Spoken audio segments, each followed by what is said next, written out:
Positive Perspective, one of the most interesting hours in radio, where we shine the positive light of Jesus Christ on the scriptures, music, our communities, and world issues. We're broadcasting live from Skidrow Studios in beautiful downtown Los Angeles.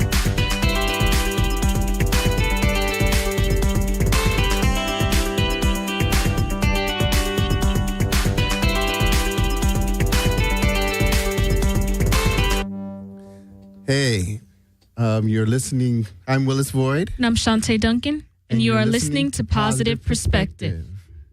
All right. We're just we have a very special guest in tonight.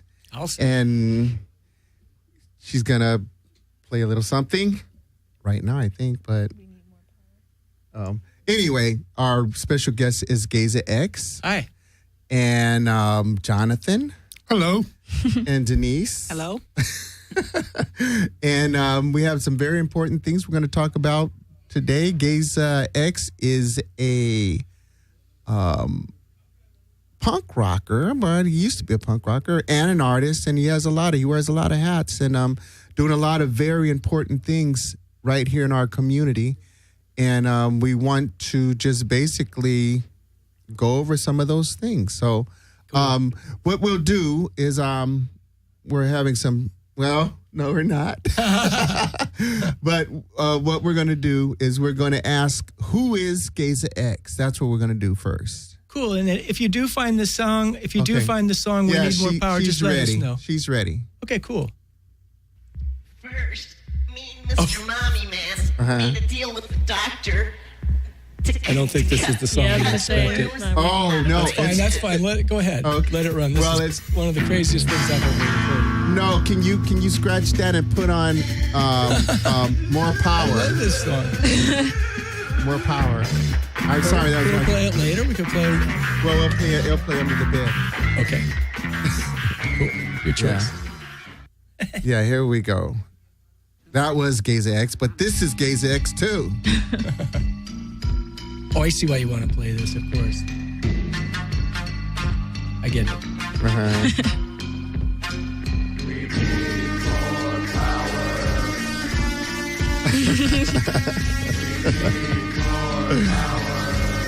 This reminds me of the 60s. I was really active, and I had one of those jackets with the fist on it. Red fist on it from the colleges. Well, it definitely caught my attention.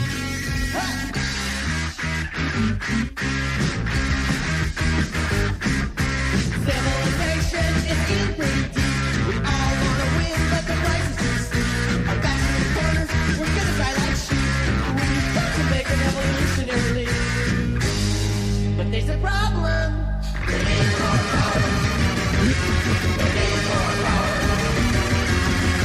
Obviously, I listened to a lot of cartoons when I was a kid. Okay. Yeah, he said something about that. Yeah. I pretty much grew up on cartoons. I still watch cartoons all the time. I grew up on cartoons as well. Yeah. There were some amazing cartoons in the 40s, and when I was a kid in the 50s, they were showing those on early television, and it's like they just were just running back to back. Always fantastic. Okay, but there is a problem. Is that Woody Woodpecker? I don't know. A little bit. Funny. That's what I was telling her. And I guess. Okay. Wait. No, just let it play. It'll fade out.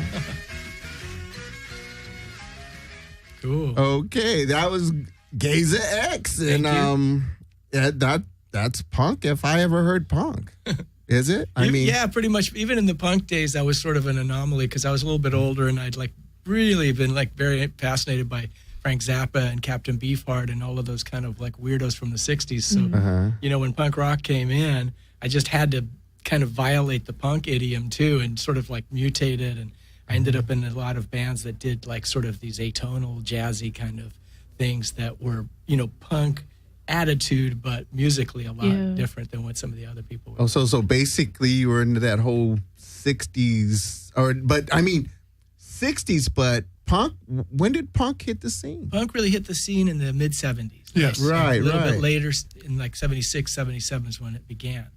But there was a lot of people doing weird stuff even in the 60s. And, I'm old. I have been around for a long time. So, in the 60s, I was very active as a student radical. And that was going to be my question. Were you radical in the 60s? Oh, yeah. Okay. Go ahead. No, go ahead. Well, I mean, in the 60s, there was so much going on, and there was a lot of culture, and there was a lot of underground culture. That was really, for me, the beginnings of underground culture that I became so fascinated by later on. And I'm interested in it to the point where I could say that I really, really pursue it almost like a sociologist would. I'm fascinated by, yes, ma'am? I didn't hear you that time. Closer to the mic. Okay.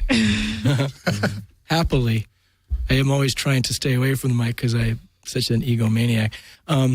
So in the 60s, there was a whole cultural renaissance fueled partly by drugs and partly by art and partly by music, I guess you could say. And there was so much new stuff happening, but there was also a lot of change in the air because there was a war. There was a war in Vietnam, and we didn't like that. Nope. And so there was a tremendous amount of protesting and picket sign waving. And I went, from one area to the other. I sort of like ditched high school to go to UCLA and all the college campuses where all the big politics were going down, and, help, print up posters, and, they were silk screening all of these fists on people's jackets and stuff like that. I'm sure you've seen the pictures of that. So that's something I was deeply involved with. How about you, Jonathan? Well, in the 60s, I was still pretty much a kid. But I did grow up in a very volatile time in Detroit. Oh, yeah. Detroit had a great scene. Yeah. I was... Oh, no. Yeah. No, I told her to kind of just play it under the bed. Okay, go ahead. Yeah, go ahead. Growing up in Detroit, in 64, we moved into a neighborhood that was changing from white to black. And we were a white family that had just moved into that neighborhood. And we moved there because our church had decided to stay in the neighborhood and change with the neighborhood. And so we were very much involved with a changing neighborhood from white to black, and we were the white family that stayed behind, and we had a lot to deal with in that respect. In junior high, we had 2 whites per classroom, and so a lot of us were getting the flack and the blame for of course, all the history and everything. Sure. But by the time I got into high school, I learned that my black friends were my best friends. And in college, I was part of an all-black theater company. I was the token white. I played all the villains. That's great fun. Okay. But Gaze, a little bit more about your history. I mean, well, so what happened was, flash forward to the 70s. I was always interested in electronics and science. My dad was a rocket scientist, so I kind of grew up in a very scientific household. And so I got, kind of involved with electronics and also with music very early on. When I was young, I could sort of recite the names of all these classical concertos. And one day my older sister said, well, that's so unhip, and she took me up into the attic and started playing me all these Elvis records and trying to make me name those. And actually that was really good for me because I got really interested in 45 RPM singles, which is where kind of all the one-hit wonder kind of songs came from. And in the 60s, things started to move more towards an album format, but in the 70s, that changed again. And what happened was we started, pressing our own records because the record companies wouldn't touch punk rock music. So I ended up, after hitchhiking up and down the coast for a long time and, sort of spreading the word about all these wild kinds of musical ideas that I had that I called X music, I sort of landed in LA in about 1975 and gradually found my way into the punk rock scene kind of early on when it was just starting to happen. We were watching a lot of things that happened in New York and England and fascinated by that. So we brought together a lot of people, who were interested in, hard rock, because there wasn't any such thing in the mid-'70s in in LA. There was really nowhere to even play in a band. So we started renting halls and starting, punk rock bands. And out of that, I'd had a little bit of experience in a recording studio, so I started spreading the word that I was a record producer. I didn't even know what a record producer did. All I knew was about like engineering, where you kind of turn the knobs. Well, so there was this legendary punk rock band called The Germs, and the legendary singer of The Germs called Darby Crash.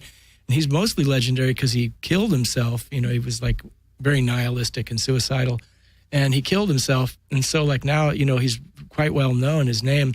But he was the first person who tapped me to produce a record. And Slash magazine, which became Slash Records, which became a part of Warner Brothers Records, Slash magazine was putting out its first record, and it was going to be a Germs record. So what happened was Darby sort of tapped me on the shoulder at the notorious Mask nightclub, which was MASQUE. It was like kind of Hollywood's. The Mask is a story of its own, but at any rate, he asked me to produce their record. I said, "Wow, that'd be great," and that was the first record that I produced. That was the first, serious Germs record, and that was also the first record on Slash Records. Wow, that's awesome. So we ended up, making our own indie recordings. That was before indie rock, really, and Go ahead. No, I was just. We ended up having to get them pressed ourselves because record companies weren't interested in what we were doing, and taking them literally 500 records to record stores and getting them into distribution that way. Well, that's awesome, man. But the artist, the artwork, if you don't mind, just that question. Your art is like really, really pretty tight. It's fascinating. You're talking about my art or punk rock art in general? I'm talking about your art. Oh, thanks so much. I started doing art more recently, about 10 years ago. By that time I sort of had my beautiful studio in Malibu, and it was like, I'd had a major hit record called Bitch by this artist named Meredith Brooks, and that sold double platinum, and so I got an opportunity to build my dream studio. And after that was in the works for a long time, I started taking my photographs and mutating them in Photoshop and printing them up nice and big on canvas and turning them into artworks. And so I started to get opportunities to put those into galleries. So for about a 10-year period, I was a gallery artist. And is there like a message that you try to convey in your pieces? Or? No, that's what's so funny is that like I'm all message about everything, and then when I do art, it's just to make a pretty picture. It's really, I just want to make it the one thing I saw, as I can. It was a gallery scene, and then there was an art piece, and it had words. It was like a skull, right? Oh yeah, yeah. And it had the words. The digital manifesto, I called that. That was a big skull, big red skull, and in it, it had sort of embossed looking words. It was a satire on sort of, because artists, every art movement is supposed to have its manifesto. It was sort of a satire on the art world and on that manifesto idea. And the general thing was, it said that digital art is going to replace all of the ridiculous art of the previous centuries, and all that stuff would just go bye-bye and digital art would take over. But, you were just being crazy, right? Half crazy. In other words, whenever I make a satirical joke like that, the whole point of satire is it's supposed to convey something real behind it. So in the process of like blasting the whole scene, I was also trying to make a point that whole process of making manifestos and the necessity to do that in order to be a real artist was ridiculous. But at the same time, that, digital art, which is really, really the underdog of the art world, digital art to this day is like, if you print up a picture, it's considered more like commercial graphics, and people will not take it seriously as an art form. And I'm going, why? It's just a whole new texture. It's a whole new palette of possibilities. But they say because it comes out of a computer, it's not like real art. And it hasn't been touched by a human hand. Well, I mean, when your wife was in the studio, that's what all the she was animation talking is about these that. days. Right. Yeah. Well, I'm just saying I can see that point. I can see that point. They But do see, the that thing with is, music, you touch though. it with your hands. If you are a computer person, which I am, then It's the same editing medium. something, this is a good conversation, because editing something in a computer, I spend just as much time lovingly nursing something into Exactly. existence on a computer screen as an artist would with the paintbrush. And then just the fact that when it's done, I push a button and it prints out on a piece of canvas, maybe 40 inches by 40 inches.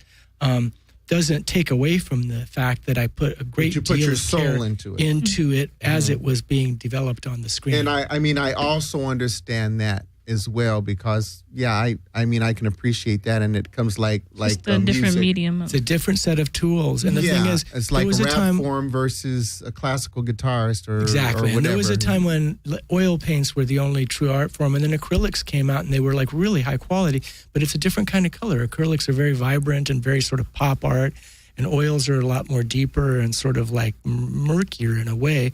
Well, this is like a whole third generation where you do it inside the computer, and then you have to really be conscious, because I had my own printer, and I had to be really conscious of how to get what I saw on the screen to come across and still pop when it came out of the printer. So I was very involved with the printer setups too. Oh, no, it's fabulous. Yeah, It's like you. the difference between film and digital as well. Absolutely. Where we used to take the little the frames and actually splice the film together to edit, and now we do it all on computer.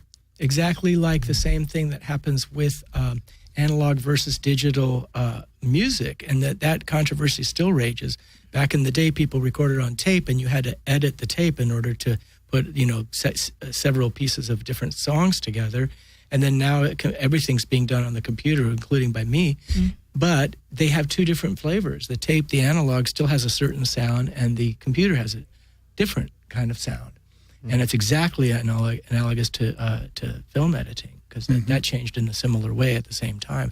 So this is the kind of the fine art equivalent of that, where paintings, I believe, can be made in a computer just as readily as they are made by a person's hand, but you're using different sort of hand techniques, and you're doing it on, some of the stuff is easier to do. It's easier to kind of take a photograph and sort of ruin it in a computer and then make it look like arty and then print it up. But the thing is that it's still a matter of taste. I happen to not be a painter, so I rely on found pieces. I love found art. I love Duchamp. I was always into Dada, even in the music world.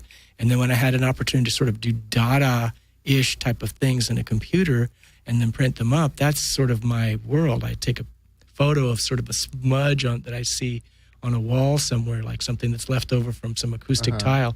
Take a photo of that, put it in Photoshop, morph it until you might not be able to recognize it. I've got something like 23-part series on the Malibu Pier, and the first one was like a photograph done with infrared film, actual film, and then I reversed the colors because that came out all kind of purplish, and I got this beautiful goldish kind of color, and then I took that and I put it in the computer, and I continued morphing it. So I have like some of them that I've sold that looks just like an old daguerreotype, that's all gold, almost like gold foil or something. And then as I mutated it further and further, the last one is just like this swirl that looks like it's made out of fur, so you doesn't even you couldn't recognize it as the Malibu Pier. I know, but this is the thing right here, and don't get mad. No worries. Okay. Laguna Beach, the boardwalk, or just over by the ocean, and you got this old guy sitting there with a paintbrush, and he's looking at the sunset, and he's doing that thing, and that inspires me to see that, to see that guy out there. But I don't think I'm inspired as much by seeing somebody sitting behind a computer going like this.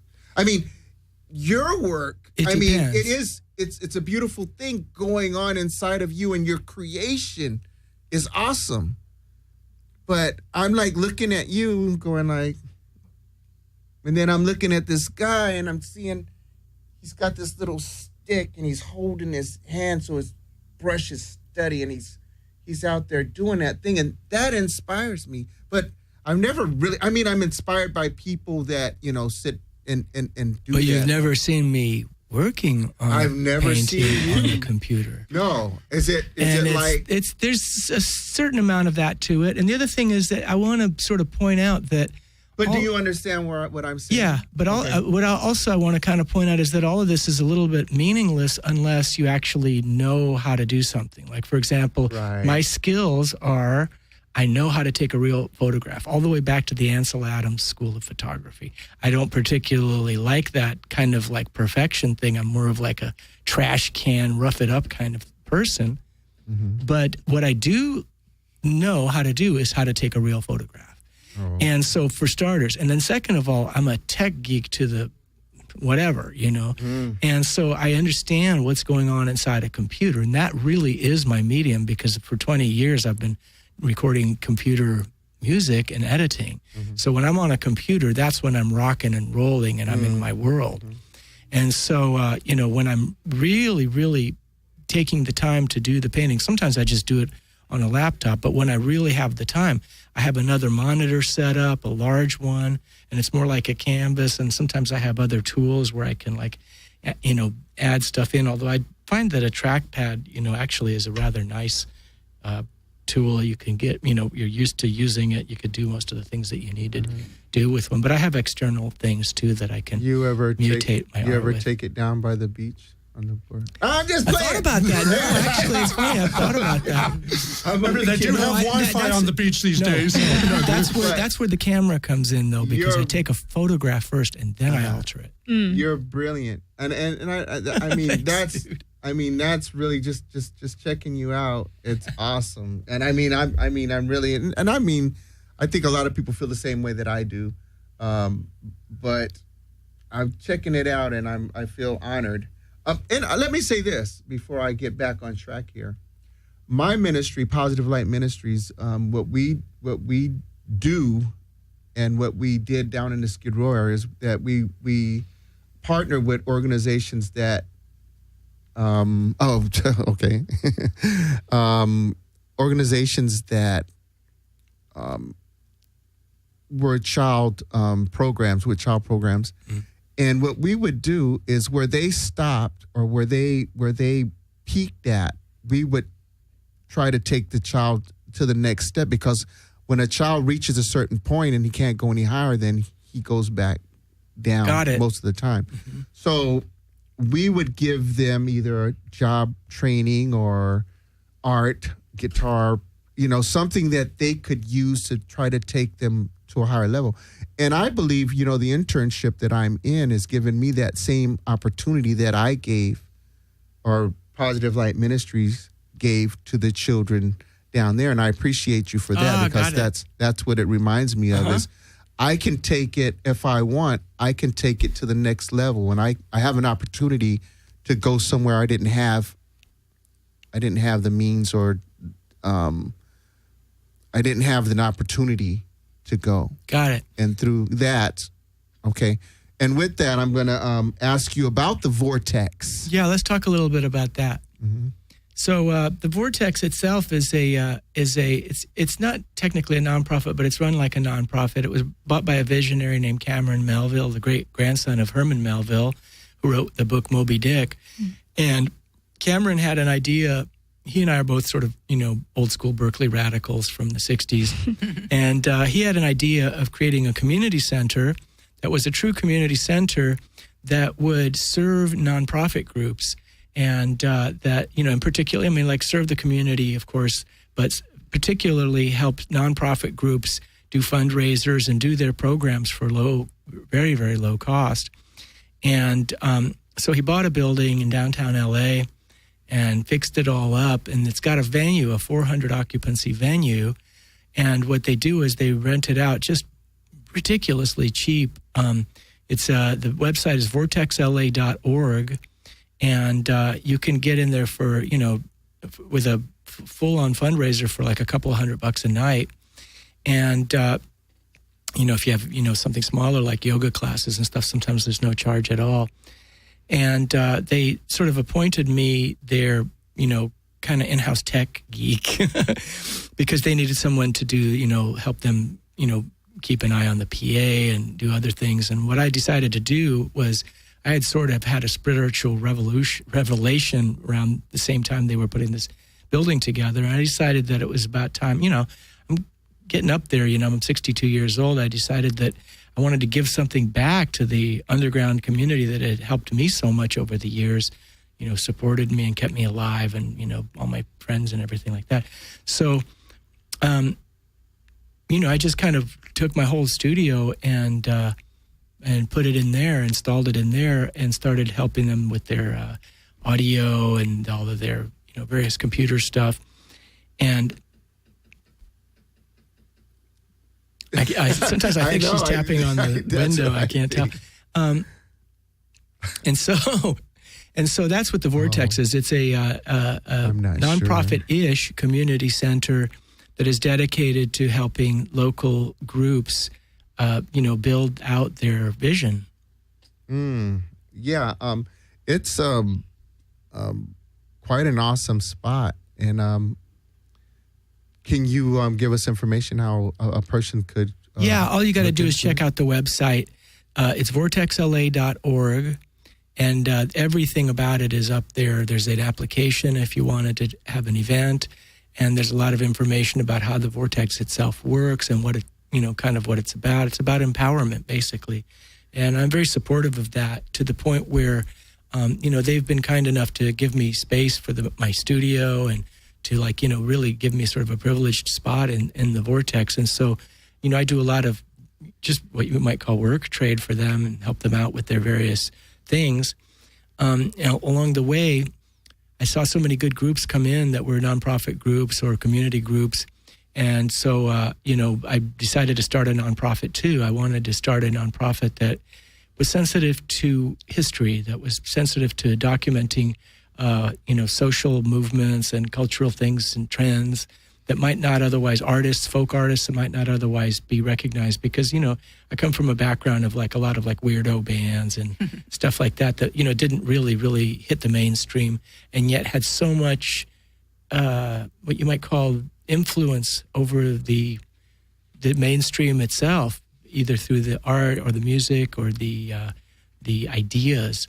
So a lot of these things don't really get documented properly. They don't come out in the mainstream magazines. And as we go to a world that's more and more commercialized and that is, corporate controlled more and more by corporate interests, you get less and less opportunity to see things that are sort of off the grid. So one of the purposes of my nonprofit is to either align myself with other nonprofit groups that are doing something worthwhile and document that, or find folk movements, folk artists, social movements, trends that are worth, putting a video or recording together, and find a way to get this music and art out there, or new ideas, new technologies, things like that wouldn't otherwise see the light of day. So I have a nonprofit now, and we're just beginning to, flesh that out, but that's the purpose of it. Okay, now do you have we're gonna cut to announcements, and then we'll get back to our interview with Geza.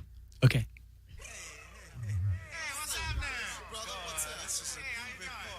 Awesome. This is so fun.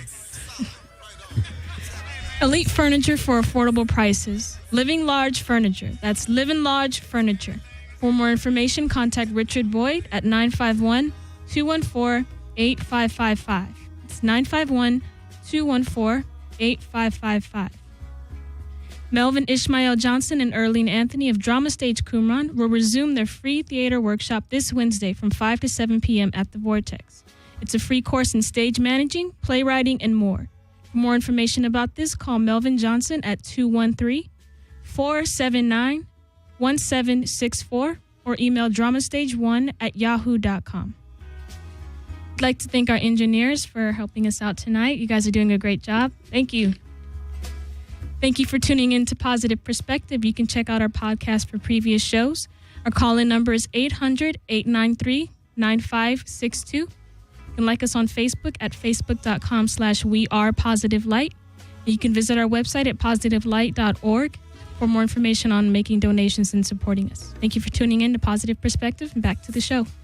All right, that was Shantae with What's Going On Out There. Hey, Shantae. Okay, now what I was going to ask was, do you have to be a 501c3 to nonprofit to use the Vortex? Right. Not necessarily. They favor those groups because they're trying to build a sort of a kind of a base of groups that use the Vortex again and again. And the nonprofit groups are usually the ones that are hurting for space and all of that. They need it the most. Mm-hmm. So, the idea is that they can use the Vortex much cheaper than a other hall that they might want to rent, and be able to keep more of the money that they bring in to support their various endeavors. So that's the basic bottom line on that. But the point that I think I should make is that this all ties in to volunteer work, because volunteerism is a sort of a spirit that's kind of like, died a little bit in the 60s. Everybody had a community center, and there was all sorts of volunteers within the political arena, the sort of the underground political world. And you don't see that so much. So what I want to do is, if you don't mind, I'll just want to sort of set up the idea of volunteer work and how important it is. And then I want to also pass it on to our other guests. Maybe they have some comments about this. This is something everyone is familiar with, and all of us that do these kinds of shows are really, really kind of in love with the idea of volunteering. But what's happening is that there's a vacuum in America in a lot of ways. And there are so many services that are, kind of just losing money, including schools and including after-school programs and including a lot of spaces that used to serve the public, such as parks and stuff. It's all being shut down and turned into private property. And so what happens is, as these large organizations, corporations, and private owners take over all of the sort of the public trust, the roads, everything, is pretty soon we're going to be paying tolls everywhere on every road. That's not funny. It's really, really something that America used to be about, having a sort of services that were for everyone. And we've lost that. So it's all the more important that people, if they have the time, for people that have additional time, young people, elderly people, people after work, if they're not exhausted, and then wherever there's time and space and the inclination, people need to pour a little bit of love into their local communities. It's great to join the local neighborhood council. I was in the neighborhood council for 2 years, once in Boyle Heights and once in downtown. It's fascinating. It's, not so much that, all that much gets done. It's a lot more like you learn about what all of the services are that are available, and then you can sort of relay that to your local community. That's super important. Another thing is that if there are places, there's a lot of places people can volunteer, after school programs. There's all sorts of centers that the city sets up, and then they don't really get that much use because people don't really realize that they're there. People can also volunteer in their churches and their local communities. So with that being said, I just want to pass it along and, see if either of you might have some comments about volunteering in a local way. I grew up with my family in church, and we did a lot of volunteer stuff growing up and all.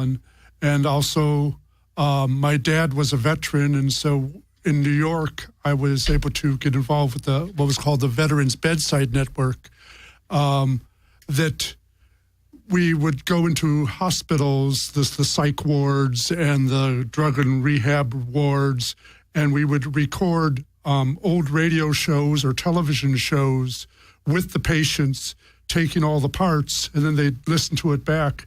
And it would give them a good feeling. And I don't know if it's still around, but I hope it is. That's very cool. I completely agree with that. Well, I think part of what's gone on with society today is the kids don't have enough to do when they get out of school, and what they do is they get in trouble because they don't have a lot of the after-school programs. They've taken away so much of the art and the music that kids used to be in. Even sports. To play sports now, you have to pay for your uniforms, pay for everything that's out there. Not everybody can afford it. When I was growing up, there was all kinds of things. The parks offered free art programs that you could go into on Saturdays, and you had in the summertime all kinds of, even the schools were opened up that had not summer school, but programs that were in there that you could do. Or there was, the churches all had some kind of a, like a Girl Scout or Boy Scout or some kind of an organization that you could go to. And right now, so many kids don't have that, and then both parents are working, so kids come home to empty houses, and they get in trouble because there's nothing for them to do to occupy their time or to occupy their minds. Mm-hmm. So I think volunteering, the more that you can volunteer and try to get the community and the kids in the community involved in something, just raises the level of the whole area on up. Yeah, I mean, it's very deep conversation, and I want to. I was going to say that. There's resources, but they're, like you're saying, they're decreasing, or they're kind of more geared towards a specific age group, where I think older kids may be more interested in things that aren't available because they cost more money, in terms of music or instruments or things like that. But I think it's a lot easier to try to reach out to kids that are younger than it is to reach out to the older children in high school and try to see what it is that would keep them, like Denise was saying, off the streets or off of doing things that are non-productive. Well, I think that you'd have to reach them before they got to high school. I think that would probably be the biggest edge you could have. No, I mean, there's you understand what I'm things saying? for kids that aren't in high school, but I mean, when they reach a certain age, Well, what they're I'm saying, interested when in different things. They get interested, but if you have somebody teaching them or mentoring them at an earlier age, then they might, of course they're going to be interested in different things, but what I'm saying, it might not be where they'll go the wrong direction. I found a fantastic statistic here that might be just right on what we're talking about. Our current California Attorney General, she did a study, and she discovered that a third grade reading level affects elementary truancy, specifically the third grade. And it, obviously elementary truancy, if you're dropping out of elementary school and like you're being a truant, that affects high school dropouts, which causes gangs and jails and death in the college ages, which leads to a loss of about a third of the potential of African-American males and billions of federal dollars in support. It also costs California billions in incarceration and crime. Therefore, support of third grade education is the key to all of this. That's a crazy thing. That's why I wrote it down. I was just like, wow.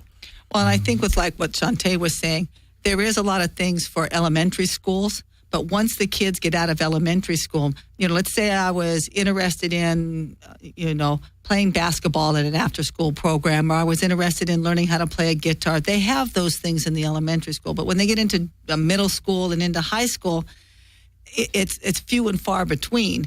And it costs a lot, and these kids may not be able to afford it, or they don't have the means of how to get there because they're not necessarily at their school. Or it's just a limited amount of students that can Exactly. do it. And so what happens is you have the handful that can and the hundreds that can't.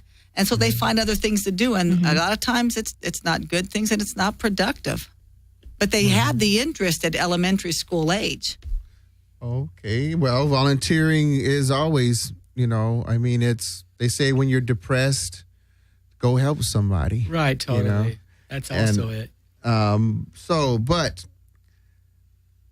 the problems America's facing.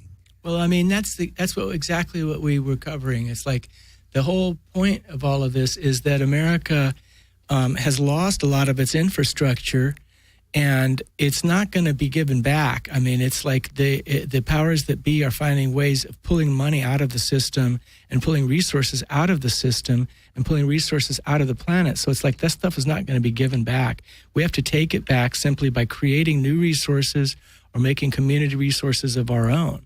And so that's kind of like, in terms of the problems are obvious now from what we've discussed. The solutions, are a little bit less obvious because, see, to me, one of the bugs in all of the woodwork, the termites in all of this are the mainstream media. The mainstream media support the powers that be in every possible way, and they're part of the hypnosis that's being thrown at people. We're being hypnotized by, what you might call really mainstream religion, the type of evangelism that's really just interested in money. And then we're being hypnotized by mainstream, heavily commercialized media. There's a TV set everywhere, in every coffee shop, everywhere. It's just constantly bombarding us with these specific messages that mostly the people selling products want us to see. Advertising, billboards, and all of that, So this comes, goes, if you want to trace it back to the roots of the U.S. Army and the Nazis and all of these people, they discovered all of these techniques of mind manipulation, and then the behavioral scientists kind of got a hold of it, did a lot of experimenting, and then it ended up in the hands of advertisers. And then so now in this era, basically the advertisers are using all of the behavioral science techniques that were invented by the Army and the Nazis, that to brainwash people. Well, that's what the special interest groups do. They got the money, from advertisers, big business. They go out for their specific need or whatever they're pushing at that time. And that's what everybody gets exposed to. And that's what the politicians go after because that's where the money's at. And that's what they think is going to draw the votes in to get them back in for next year. That's like job security. I'm going to give you what I think is going to get the votes back and where the money's at. That's going to keep me going. And the media supports all that. Perfect. And the thing is that when we hear the word lobbying, a lot of times, we think of one specific thing, but what she just described is really the backbone of what lobbying is about. It's much deeper than just somebody trying to support one little project or one little cause. It's a whole orchestrated machine that is an empire really built around commercial advertising and the products that the corporations that create those products. And so the need for independent media has never been greater because we are in a world of hypnosis. And if you talk to someone who's a steady TV watcher versus someone who's not a steady TV watcher, you really can see the difference because people, they have been pushed into two sort of armed camps, Fox News versus MSNBC, and they see a very, very small slice of international politics and history, but they will argue it to the death. And the reality of it is that both of those things are completely fake. There's just the smallest picture of the world. I had a political science teacher that was saying that, and he was showing us those kind of news stations versus like Democracy Now! Or just different news outlets like that. Yeah, well, exactly. Well, even take what the sad scene with what was going on in the French with the shooting of the terrorists that went on there. The media is so quick to want to get out a story. They don't care if they get the facts right. It's whatever's telling the story. Yeah. And you're listening to the news, and they're telling you in the kosher restaurant, all the hostages are free. All the hostages are killed. There's some getting out. There's one terrorist. No, there's 5 terrorists. And it was every second something was coming out. And depending upon what news channel you went to, it's like, man, what's going on? Can't someone just wait 1 second? Try to get a clear true story of what actually is going on. Or like Gaza would say, don't watch it, right? Yeah, well, that's what I do. I just don't watch it. But I mean, it's like they're going out because I have to get that news Everybody thing out wants first to get it because and get credit. They get the credit for it, and then they get a bigger portion of who's going to be watching. Then the advertisement means I'm going to put more in advertising because 50% watch this news channel, only 5% watch this one. Well, the one that had the 5% might have actually had the actual truth that went on. Well, the other ones were just throwing stuff out, but that's, people were glued to it. So that's where the money's at. She's just wrapped up the economics that drives the whole thing. That's exactly what the deal is and what the problem is. And that's why we're talking about independent media as an alternative to that. I'd like to go back to the lobbying thing. Have you? Any of you saw the movie Abraham Lincoln? And I'm not sure the latest one. Oh, with Daniel Day-Lewis, yeah. Yeah. They showed in there to get that amendment passed, and it was a form of lobbying because he was going to the Republican or the Democrat at that time and trying to get that vote. And they were offering them jobs and offering them, and it just really showed lobbying at the true politics at its best, probably. Right, and Abraham Lincoln freed the slaves, and I mean, I never knew what it took or why he was so passionate about it, but it showed the lobbying, and it's just on super steroids now with all the money, and it's crazy what we could do with the money they're spending now just on campaigns. You could heal the whole Skid Row area down here 18 million times over. Isn't that crazy? Yeah. Because it's a whole technology. They know exactly how to do it now, so everybody just tried to kind of do each other by doing it bigger. But everyone knows the game. Yeah. It's all about hypnosis. Where's all the money coming from? Elections, though. Businesses. Big companies. People, yeah. Yeah. It's crazy. So the antidote, as I say, it's that my whole life story has been about independent media. I'm just trying to expand from just audio into doing multimedia with video as well. Mm-hmm. Okay, so did you touch on your education system did you already? Well, so now what happened was when I started the nonprofit, I also started training interns for the Vortex. The Vortex needs volunteers, and we've kind of talked about why that's important. And so, I collected a few of you all, to help out. And each person came in with a different level of skill and with different skills. And so what's cool about that is I was able to put together a small class of interns and, really take advantage of the fact that one person had some background in video, another person had some background in audio, another person had background in stagecraft. And, each of these people that I am now training as interns for the Vortex and for my nonprofit already came in with something. And what I decided to do was to put together a sort of a comprehensive but simple multimedia class around that, kind of multimedia 101, with the general notion that I wanted to turn it into a sort of a launching pad for all of these ideas of how to build independent media and possibly train people to go and export this to other cities and to set up little seedlings like what I'm doing here in downtown LA, thanks to the Vortex empowering me to do that. There's other places in other cities. If we put together people who know how to do this stuff, people inevitably end up moving and migrating, and then they could just go out and start some of these things in other places. So my educational model and my system is a pay-it-forward educational system.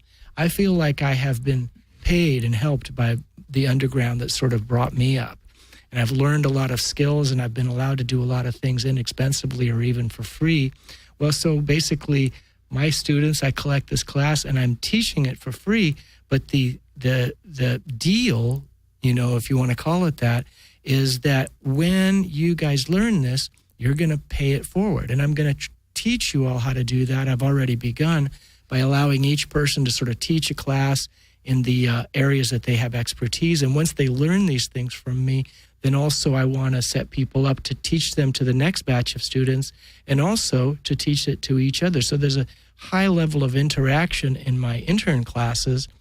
And, if anyone is interested, I'm always willing to talk to new candidates. I have to keep the classes smaller. I can't, pack a punch with them. But, there's usually room for 5 to 10 people at a time. And not everyone shows up at every class. People have to drop in and drop out as their work sort of dictates, too. So you can look it up on the Vortex website, and then we could talk later. But the general idea is that what I want to do is I want people to learn it, and then I want them to teach it to others. And then I want them hopefully to even go to other cities. We're planning some possible tours and things like that, but that's later down the road. I don't want to get sidetracked. But all of this is basically forms of grassroots activism, which is what I think is one of the most important things in the world. And because I have a strong background in that, and I've read a lot of things about it and seen it in action in 3 different generations now, first in the 60s and then in the punk rock thing in the 70s. And also I'm involved with so many, kind of burners and, tribal people that go to festivals and all of that kind of stuff these days, listen to dance music. That's a whole 3rd generation of people that are doing very similar things, local community grassroots activism. And the spirit isn't dead. It's just found itself in, different little areas. What I like to do, what I've always been good at is sort of, back in the day, I was hitchhiking up and down the coast and sort of spreading the word. Now I'm a little older, I can't hitchhike. Maybe I'll hit it in a van or just, send people out to different cities, after they kind of have got a little crash course in grassroots activism and get some skills with the multimedia.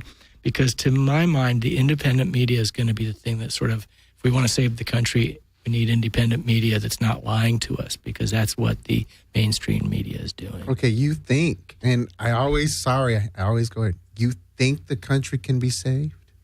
I think that people can be saved. I think that what it is that the country isn't really a country. Nothing is really like what it appears to be. It's more like groups of people that agree on things and love each other enough, just, give a crap enough to stick together and to support certain ideas. And you think that's possible in this time and age? I think it's possible if people get past the hypnosis and the brainwashing of the mainstream media. And you think, but you think that the media is the whole fault or the whole reason that things are the way they are? If I had to find a culprit, it would be the media, the mainstream media. But the mainstream media is an appendage. It's like an organ of corporate law, of large corporations. So if you want to really, really find, and this is controversial, but if you really, really want to find the problem at the heart of all of it, it's corporate law, the thing that has allowed corporations to act like living things. And a corporation is like a Frankenstein monster. It can live for 300 years. And it's devoid of conscience because its mandate is to just make as much money for its stockholders as possible. So corporations are sort of this like strange, spiritless kind of creation that was created sort of by fiat, by like just the stroke of a pen. And that generates conditions that have now resulted in all of the billboards and all the advertising and all the brainwashing and all of this sort of the mass media, because the mass media is ruled really by advertising. Do you believe in voting? I believe in voting, but I find myself not doing it very much because I don't really see that the options are very good. And unfortunately, that dilutes the process of voting by all of us sort of despairing and giving up before we get a chance. But, we're not being given very good options, and the options are manipulated. So I vote with a camera. I vote with a microphone. Mm-hmm. That's how I vote, is I get stuff down and get people to see it. Well, I understand that I'm right there with you on that. That's the same way I feel, and I've felt that way for many, many years. And just seeing through it, in my opinion, the only reason they let us vote is so we can. You feel like you're. You feel like making you're a difference. Making a difference, and that's once I saw how the whole Bush election went down and how much fraud and manipulation was taking place there, and the fact that all of these votes in America always end up like sort of 51 to 49. I'm like, what? How is that even possible? This is such a huge country. That's just too weird.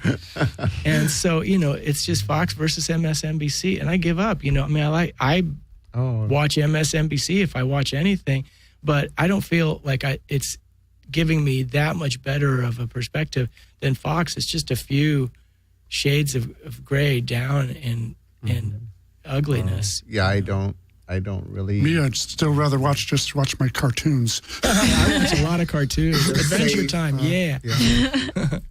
So, okay, well, any final wrap? And we're going to wrap this up. Any final comments? I just wanted to say that, I've been finding it really exciting to do this intern class because it's really, really given me an opportunity to focus a lot of the things I've thought about over the years. Mm-hmm. And it's sort of an experiment for me, too. I'm learning my chops now of how to, cement some of the ideas I have on social theory and how to make some kind of a change possible.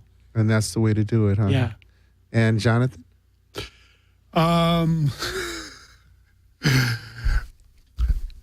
Yeah, we want to change the world however we can, and it seems daunting at times, but if we all get a more positive attitude out there, we can do it.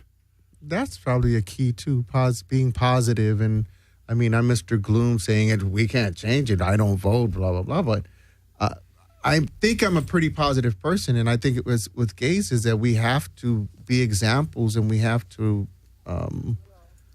walk the walk. Denise? Well, I think back to what Geza was saying about the volunteering. I think so many people have gotten so involved in their selves that they forget about there's always somebody out there, that sometimes just the 2 seconds that you may say, and it's something that you've always said, good morning, how's your day going?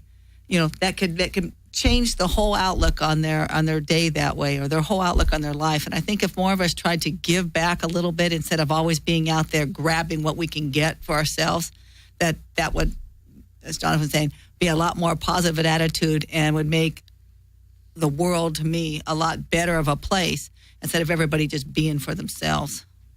Chante Marie? Yeah. Go ahead. It's your world.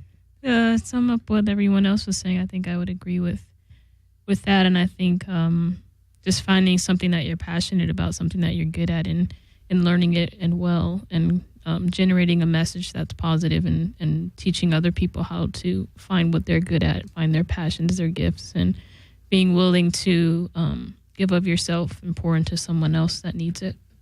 I have one more thing. I think if you believe in something, then you need to stand your ground and be able to go out and not be afraid to say, this is what I believe in. This is what I stand for, instead of bending over to, because you're afraid of what somebody else may think, what somebody may say.